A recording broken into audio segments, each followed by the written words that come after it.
বিশ্ব সংবাদে আপনাদের স্বাগত। শুরুতেই সংবাদ শিরোনাম, পরে বিস্তারিত। দখলদার ইসরায়েলি বাহিনী এবং ফিলিস্তিন পুরোদমে যুদ্ধ চলছে, জানিয়ে দেব হাতে থাকা সর্বশেষ আপডেট আন্তর্জাতিক সংবাদ। প্রথমেই সংবাদ শিরোনাম, প্রথমেই জানিয়ে দেব তীব্র লড়াই চলছে উত্তর গাজায়। এরপর জানিয়ে দিব ইসরায়েলের বিরুদ্ধে গণহত্যার মামলাকে সমর্থন করেছে যেসব দেশ।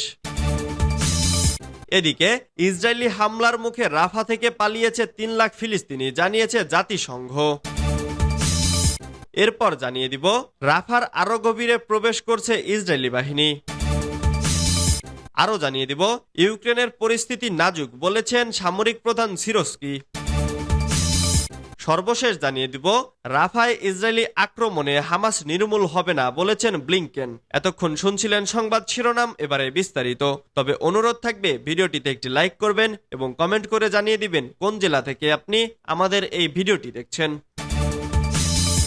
তীব্র লড়াই চলছে উত্তর গাজায়। উত্তর গাজায় তীব্র লড়াইয়ের খবর পাওয়া গেছে।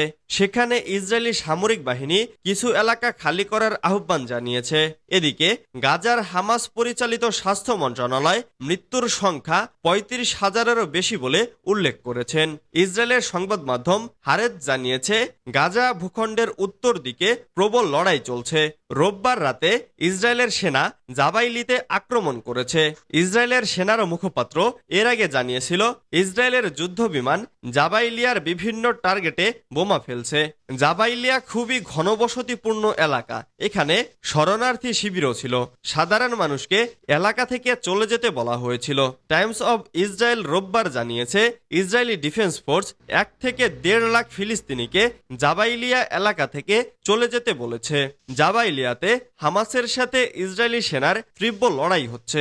জাতিসংঘের সংগঠন UNRWA জানিয়েছে জাবাইলিয়া ও রাফা থেকে বেসামরিক মানুষকে সরে যেতে বলায় তারা খুবই উদ্বিগ্ন।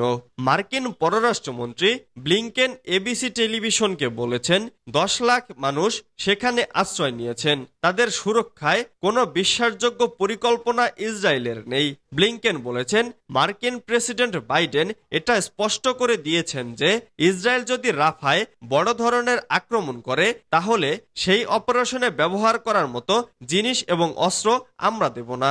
বাইডেন ইতিমধ্যে জানিয়েছেন তিনি রাফায় ইসরায়েলি হামলা নিয়ে উদ্বিগ্ন। যদি তারা এই হামলা করে তাহলে তাদের গোলা ও অস্ত্র সরবরাহ বন্ধ করা হবে। ব্লিংকেন বলেছেন যেভাবে অস্ত্র ব্যবহার করা হচ্ছে তাতে আমরা সত্যিই চিন্তিত। বেসামরিক মানুষদের রক্ষা করার কোনো বিশ্বাসযোগ্য পরিকল্পনা আমরা দেখতে পাচ্ছি না।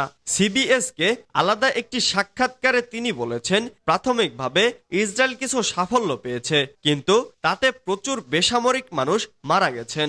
এর আগে ইসরায়েলের প্রধানমন্ত্রী বেনিয়ামিন নেতানিয়াহু বলেছিলেন ইসরায়েল একা লড়াই করার সক্ষমতা রাখে। ইসরায়েলের বিরুদ্ধে গণহত্যার মামলাকে সমর্থন করছে যেসব দেশ। ফিলিস্তিনের অবরুদ্ধ গাজা উপত্যকায় গণহত্যার অভিযোগে ইসরায়েলের বিরুদ্ধে আন্তর্জাতিক বিচার আদালতে দক্ষিণ আফ্রিকার মামলাকে সমর্থন করেছে কয়েকটি দেশ। গণমাধ্যমের প্রতিবেদনে বলা হয় মিশর ঘোষণা করেছে তারা গণহত্যা কনভেনশনের অধীনে ইসরায়েলের বিরুদ্ধে দক্ষিণ আফ্রিকার ICJ মামলাকে আনুষ্ঠানিকভাবে সমর্থন করছে।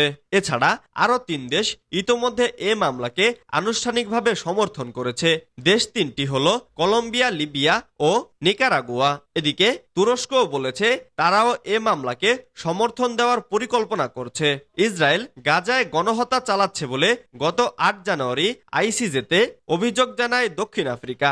ওই অভিযোগের শুনানি শেষে আন্তর্জাতিক আদালত ইসরায়েলকে গাজায় গণহত্যার মতো অপরাধ বন্ধ করতে এবং মানবিক ত্রাণের চালান অবাধে প্রবেশ করতে দেওয়ার নির্দেশ জারি করে। কিন্তু দক্ষিণ আফ্রিকা অভিযোগ করেছে তেল আবিব ICJ-র জারি করা নির্দেশ পালন করছে না।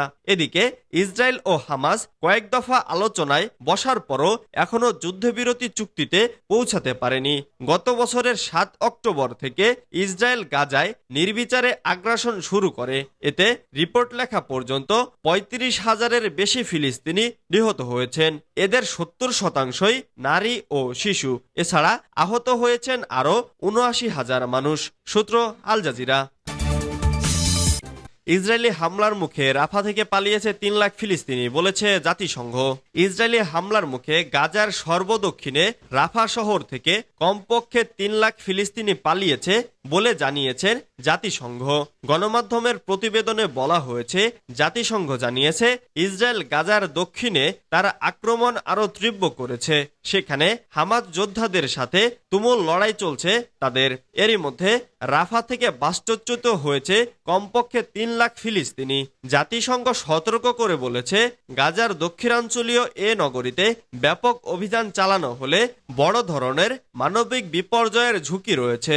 এর আগে গত সপ্তাহে ফিলিস্তিনি শরণার্থীদের জন্য জাতিসংঘের ত্রাণ ও কর্মসংস্থা অনুমান করে প্রায় 3 লাখ ফিলিস্তিনি রাফা থেকে পালিয়েছে, কারণ ইসরায়েল সেখান থেকে ফিলিস্তিনিদের জোরপূর্বক এবং অমানবিক বাস্তুচ্যুতি অব্যাহত রেখেছে। গত বছরের 7 অক্টোবর থেকে গাজায় নির্বিচারে আগ্রাসন চালাচ্ছে ইসরায়েল। এ হামলায় রিপোর্ট লেখা পর্যন্ত 35,034 ফিলিস্তিনি নিহত হয়েছেন। এদের 70% নারী ও শিশু। এছাড়া আরও প্রায় 79,000 ফিলিস্তিনি আহত হয়েছে। সূত্র আল জাজিরা। রাফার আরো গভীরে প্রবেশ করছে ইসরায়েলি বাহিনী। হামাসের ঘাঁটি খুঁজে বের করার উদ্দেশ্যে দক্ষিণ গাজার শহর রাফার আরো গভীরে প্রবেশ করছে ইসরায়েলি বাহিনী। এছাড়া উত্তর গাজায় ইসরায়েলের দখল করা অংশে আবার হামাস যোদ্ধারা সংঘবদ্ধ হয়ে আছে বলে বাহিনীর পক্ষ থেকে জানানো হয়েছে। এমনকি তাদের সাথে লড়াই হয়েছে বলেও জানিয়েছে তারা। রাফাকে হামাসের শেষ ঘাঁটি হিসেবে বিবেচনা করছে ইসরায়েল। ফলে হামাসকে নিঃশেষ করতে এবং গত 7 অক্টোবর এই সশস্ত্র বাহিনীর হাতে বন্দী নাগরিকদের মুক্ত করতে রাফাতে আগ্রাসন চালিয়ে যাওয়া হবে বলে ইসরায়েলের পক্ষ থেকে বলা হয়েছে। গাজায় আগ্রাসন শুরুর পর থেকে উপত্যকার অন্য অংশ থেকে কমপক্ষে 10 লাখ বেসামরিক ফিলিস্তিনি রাফাতে আশ্রয় নেয়। তবে ইসরায়েলের হুঁশিয়ারির পর থেকে দক্ষিণ গাজার এ শহরটি থেকে কমপক্ষে 3 লাখ শরণার্থী শহর ছেড়েছে। রাফাতে ইসরায়েলি আগ্রাসনের কঠোর সমালোচনা করেছে মিশর। দেশটি আন্তর্জাতিক বিচার আদালতে গাজায় ইসরায়েলের গণহত্যা বিচার চেয়ে দক্ষিণ আফ্রিকার করা অভিযোগে সমর্থন দিয়েছে। এ বিষয়ে দেওয়া এক বিবৃতিতে ফিলিস্তিনি নাগরিকদের ওপর ইসরায়েলি বাহিনীর আগ্রাসন ক্রমবর্ধমান বর্বরতা বলে উল্লেখ করেছেন মিশরের পররাষ্ট্র মন্ত্রণালয়। ইউক্রেনের পরিস্থিতি নাজুক, বলেছেন সামরিক প্রধান সিরস্কি। ইউক্রেনের উত্তর পূর্বাঞ্চলীয় খার্কিভ এলাকায় হঠাৎ করে বড় ধরনের অভিযান শুরু করেছে রাশিয়া। শুক্রবার ভোর থেকে এ অভিযান শুরু করে রুশ সেনারা। অভিযানে রিপোর্ট লেখা পর্যন্ত অন্তত 9টি গ্রাম দখল করেছে রুশ বাহিনী। সেখানকার সম্মুখভাগে পরিস্থিতিকে নাজুক হিসেবে অভিহিত করেছে ইউক্রেন। গণমাধ্যমের প্রতিবেদনে বলা হয়েছে, ইউক্রেনের সামরিক প্রধান স্বীকার করেছেন যে তার বাহিনী খার্কিভের উত্তর পূর্বাঞ্চলে কঠিন পরিস্থিতির সম্মুখীন হচ্ছে। সেখানে রুশ বাহিনী অগ্রসর হওয়ার কারণে আরো হাজার হাজার মানুষ তাদের বাড়িঘর ছেড়ে পালিয়েছে।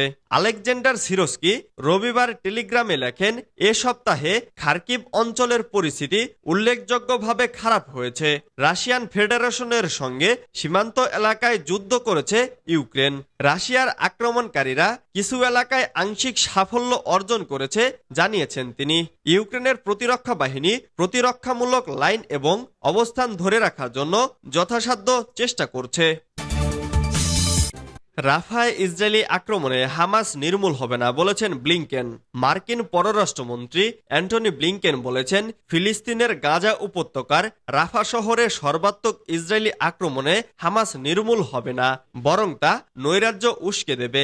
গতকাল রোববার ব্লিংকেন কথা বলেন। রাফায় ইসরায়েলের সর্বাত্মক হামলার বিরুদ্ধে যুক্তরাষ্ট্র এ ধরনের হামলা না চালাতে ইসরায়েলের ওপর চাপ দিয়েছে ওয়াশিংটন। যুক্তরাষ্ট্রের জাতীয় নিরাপত্তা উপদেষ্টা জ্যাক সুলিভান ইসরায়েলের জাতীয় নিরাপত্তা উপদেষ্টা জাচি হানেবির সঙ্গে ফোনে কথা বলেছেন।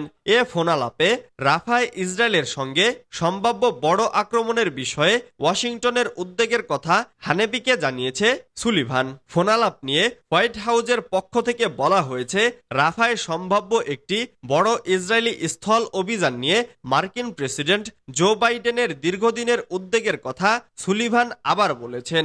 রাফায় 10 লাখের বেশি মানুষের আশ্রয় রয়েছে।